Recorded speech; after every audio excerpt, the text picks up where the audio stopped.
په قبایل ضلع باجوړ کې د پاکستان سپورتس فیسټیوال کومه چې په سیمه کې د لوبو یو غټه میله ګڼل شي پرانیسته وشوله. د لوبو د دې میلې پرانیسته کومه چې د ضلع انتظامیې د لوبو د محکمې او د فرنټیر کور نارت په مرستې سره راجوړه شوې ده د باجوړ سپورتس کمپلیکس ښار کې په یو رنګارنګ دستوره کې وشوله. د پرانیستې په دستوره کې د ضلع انتظامیې د لوبو د محکمې فرنټیر کور نارت او د پولیس چارواکو سره لوبغاړو تماشګرو او مقامي خلکو په ګڼ شمیر کې ګډون وکړو. د لوبو د دې میلې کوم چې په کال کې یو ځل کېږي د پرانیستې په دستوره کې لوبغاړو مختلف کرتبونه وښودل کوم چې دا دستوره نور هم ښایسته کړه.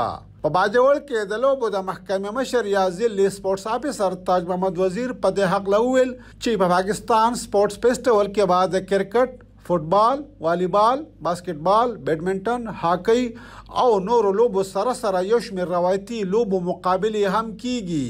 په دا کې کرکټ دی، والیبال دی، بیډمنټن دی، فوټبال دی، هاکی دی، تایکوانډو او رساکشي دغه مقابلې به پکې کیږي. دا ایونت چې کوم دی دا فرنټیر کور ضلع انتظامیه او سپورت ډپارټمنټ تعاون سره روان دی او دا کې چې فرنټیر کور او باجوړ سکاوټ چې ډېر زیات کردار دی پکې اهم کردار دی پکې.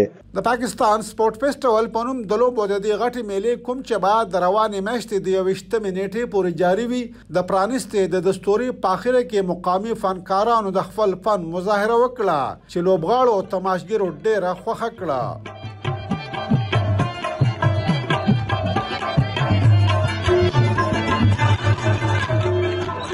انوار الله خان، سونو FM نیټورک، باجوړ.